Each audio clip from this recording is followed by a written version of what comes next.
I'd like to start the conversation today about food, and there's certainly never a shortage of those discussions and these workshops over the many years.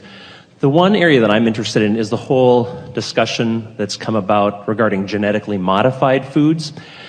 It's interesting because obviously that's come forth from the asking somewhere, but there's a lot of negative momentum going on it about the company that makes it, how bad it is for you. They've got the government in their back pocket. Every country but our country has banned them from doing stuff in their countries, but we're not. We're too slow to get that. And they're running our lives and poisoning our food supply. My ongoing mantra about food is I eat what I love and I love what I eat. But that almost seems naive in the context of this momentum that is going on about the food supply and the horrible catastrophe that could seemingly befall us based on that. Well, certainly everything we spoke here today would seem naive to people who are looking specifically at unwanted things. Right. Because when they get that sort of momentum going, law of attraction will prove out what they expect. Right. So the more they look, the more they beat the drum, the more they expect, the more they experience. And the only question that we want to ask you is, do you want to be in on that momentum? And if you don't think about it. Right. Because what your question implies is that there is a reality that affects everyone across the board. And that is never, ever, ever, ever, ever, ever, ever, ever, ever true.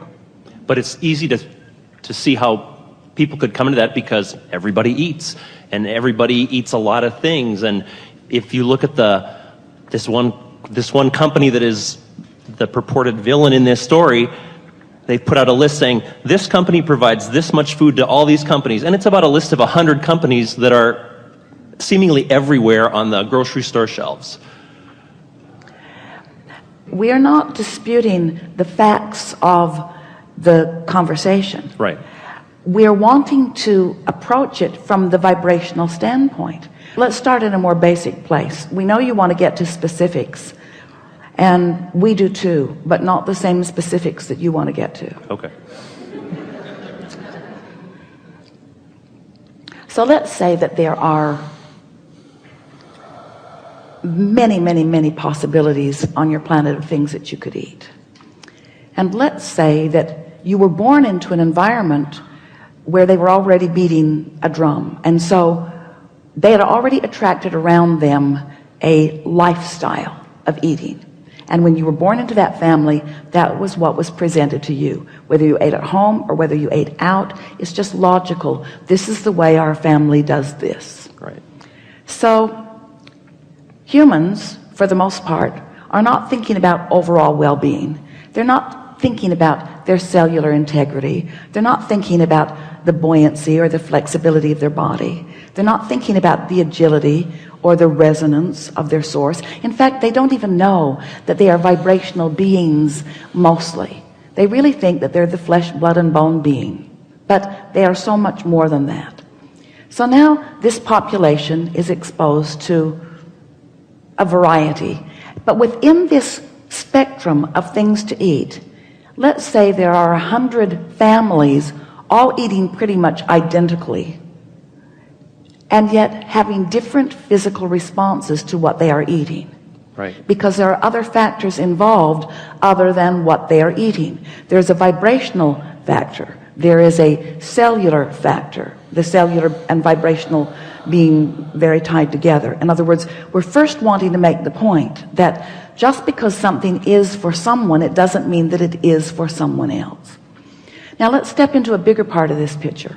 So here you are in a world that really believes something that we are really wanting to free you from.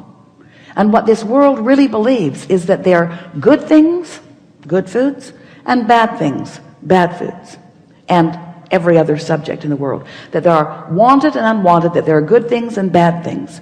And most of the human species believes that the way to live the perfect life is to figure out which is which, and you argue about that endlessly on every subject in the world. sort it into piles, come to some agreement, which you never, ever, ever, ever, ever, ever do.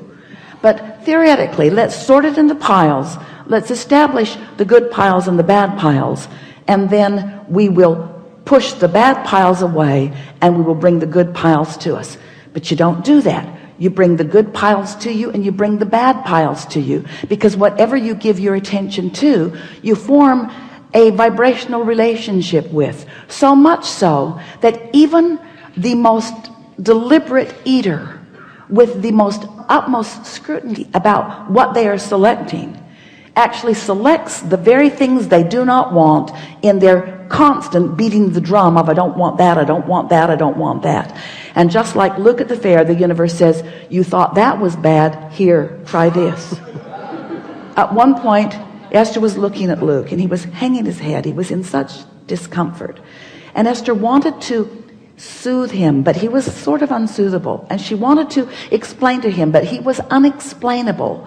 And the words in her mind were, honey, how you feel is really bringing all this to you. And at that very moment, he tripped over a cover on a cord and skinned his knee.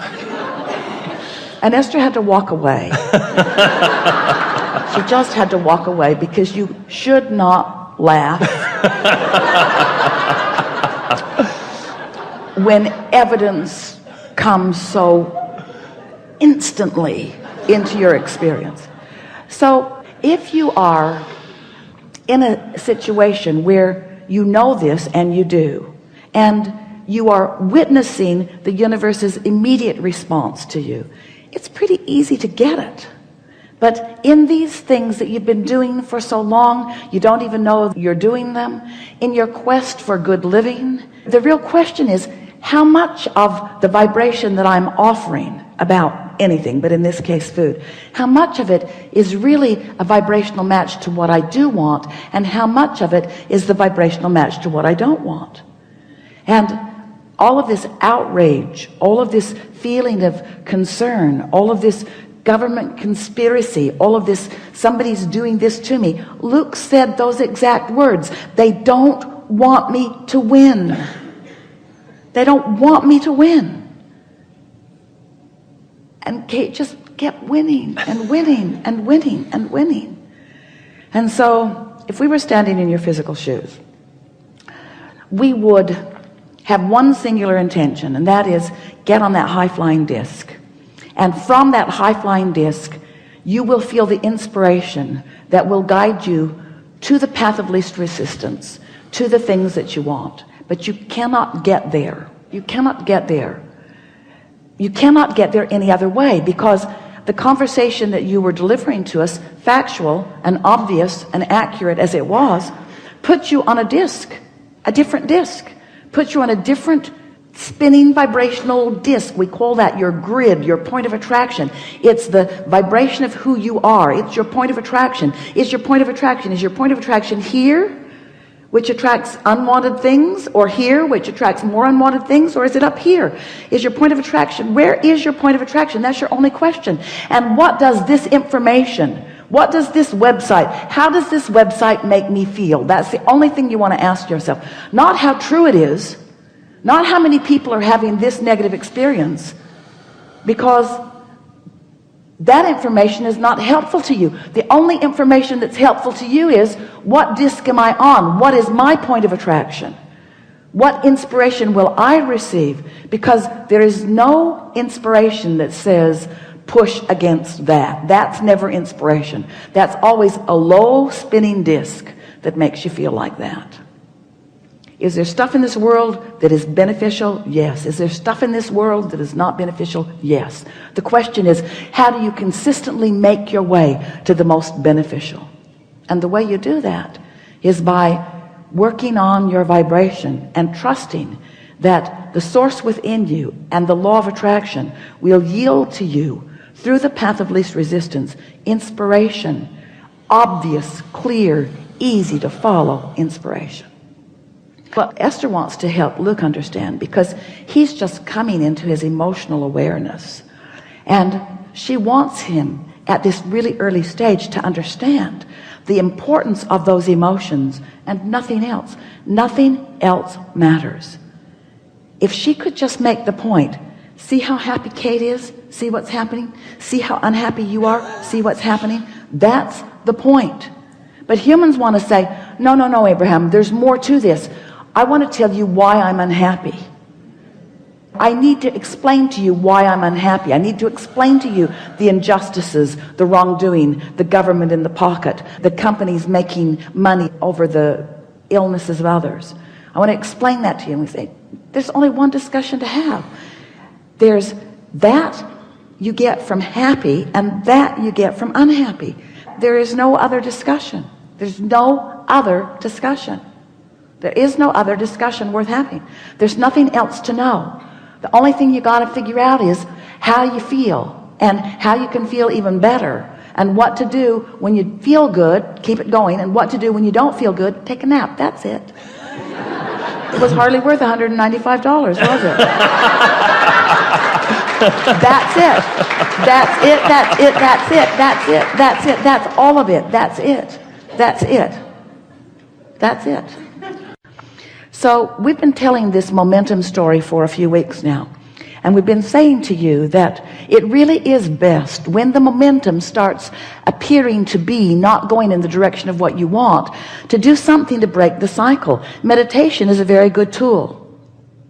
Taking a nap is a very good tool. Having a good night's sleep is a very good tool. But the most important thing to understand is it's momentum.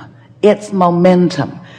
You're in San Francisco, you're standing at the top of one of those hills, you've got your car out of gear and there's no parking brake, and it's perched right on the hill, and you just nudge it a little from behind and the momentum begins. But you come to your senses early on because you can foresee what's about to happen in this case, wise ones that you are. So you just step out in front of your car and you let it bump up against you, and you don't allow the momentum to get going too far or too fast, and it doesn't, and all is well. But can you imagine what it would be like if you were at the bottom of that hill stopping the car? That momentum would give you a different experience, wouldn't it? So we want you to remember that you're like Luke sometimes, and you're like Kate sometimes, and Kate's like Luke sometimes, and Luke's like Kate sometimes. In other words, these are not permanent personality characteristics. Sometimes the momentum just gets going and it sucks. But when you begin to understand that you can control the way you feel, and that it's not outside circumstances that are controlling the way you feel, and you begin, Jerry used to say, Esther loved this story, that if you're sitting in front of a fireplace in your new cashmere sweater, and there's a chickapin log on the fireplace and it's spitting like those logs do, and a spark gets on your sweater, if you flick it off immediately, nothing happens to your sweater. But if it lands on your sweater and you say, well, damn, look at that. Who bought these logs? These are the kind of logs that make sparks. This is really a wrong thing. This should not have happened to me. Oh. And then the fire truck comes and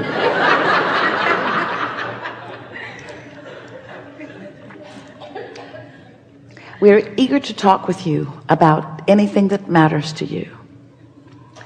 You're going to notice that we are not eager to talk you out of your negative momentum, because it's sort of futile. The reason that we talk as we do in the beginning is because usually you come up to speed with who you really are. Everything here is law-based, and everything that you've heard is resonating with the very core of who you are. And so it is our expectation that you're in the best possible place to receive impulse and insight, to feel clarity about things that you've been wondering about. There's no subject that's off limits, and there is no order of business that is absolute. But you will notice a very nice unfolding as we are moving forward.